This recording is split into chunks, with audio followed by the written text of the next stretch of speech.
Sistem pencernaan. Assalamualaikum warahmatullahi wabarakatuh. Saya Intan Dwi Neng Tias, kelas RMIK, kelas C, Prodi D3 Reka Medis, NRP 21932269.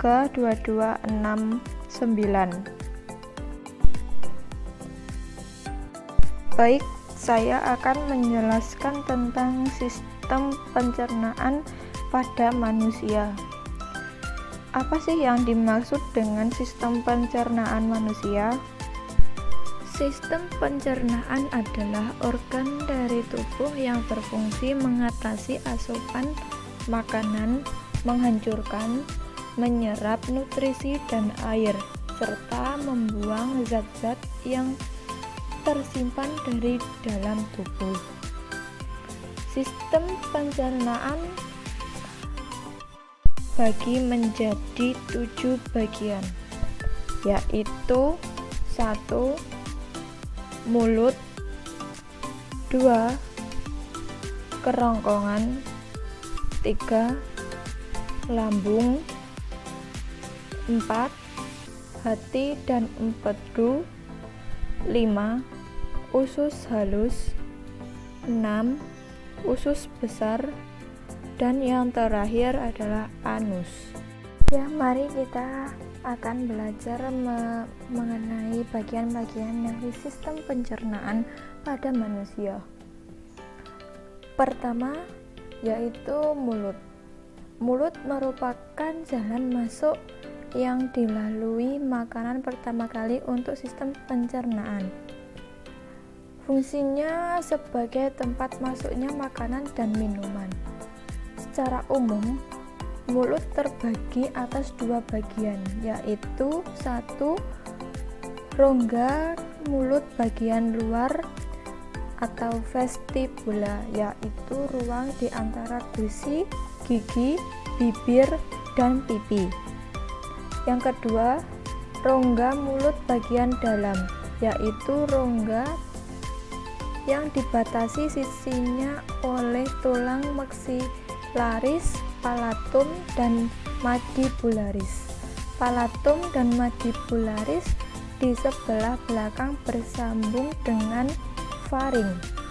Jadi di mulut ini pencernaan mulai dari masuknya makanan hingga makanan menjadi halus dan menuju ke kerongkongan.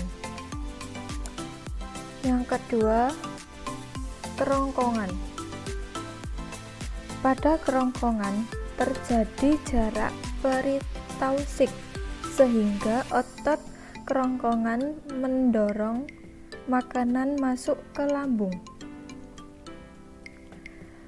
Bentuk kerongkongan yaitu seperti tabung berotot yang dilalui sewaktu makanan mengalir dari bagian mulut ke dalam lambung.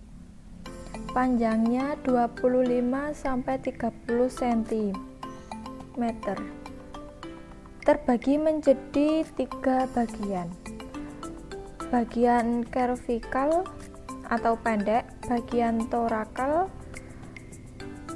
terakhir bagian pars abdominal atau panjang 1-3 cm, bergabung dengan kardial lambung. Setelah itu pencernaan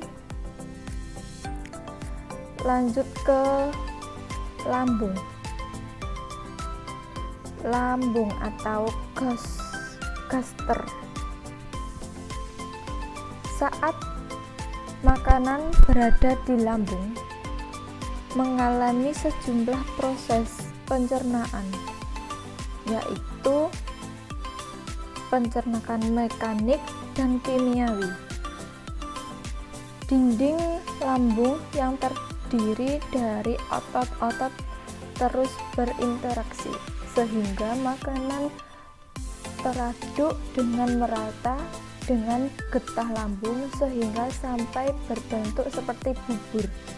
Umumnya makanan bertahan 3-4 jam di dalam lambung. Namun makanan berserat bertahan sampai lama. Selanjutnya kita akan menuju ke pencernaan hati dan empedu.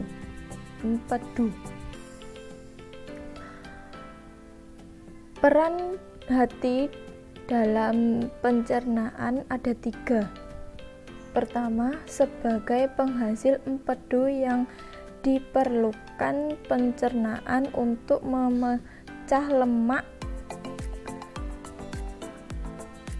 Kedua, yaitu untuk proses nutrisi dan racun agar bisa diolah lebih lanjut oleh organ pencernaan selanjutnya. Ketiga, sebagai penerima dan penghasil glukosa. Glukosa digunakan untuk proses di dalam usus halus. Sekarang menuju ke usus halus. Usus halus terdiri dari 3 bagian, yaitu duodenum atau usus 12 jari, jejunum, dan ileum. Usus halus merupakan tempat terjadinya pencernaan yang sangat panjang, di mana terjadi penyerapan sari-sari makanan. Umumnya, sari makanan diserap saat mencapai terakhir usus halus. Dan lapisan mukosa usus halus banyak mengandung filus atau fili.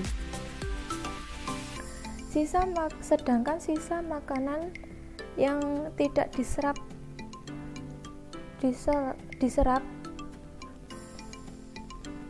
akan menuju ke usus besar. Selanjutnya, usus besar. Di dalam usus besar terdapat bakteri E. coli yang membantu pembusukan makanan menjadi feses. Dari kira-kira 15.000 liter air yang masuk ke kolon akan jadi 100 ml diekskresikan dalam feses. Selanjutnya, feses akan menuju ke anus. Ini pencernaan yang terakhir. Feses yang terdapat di usus besar harus dikeluarkan melalui anus. Sebelum dibuang melalui anus, feses ditabung terlebih dahulu di bagian rektum. Saat feses sudah dibuang, maka otot sphincter akan mengatur pembukaan dan penutupan pada anus. Ya, sekian itu penjelasan dari saya tentang pencernaan pada manusia. Jika ada salah, mohon maaf.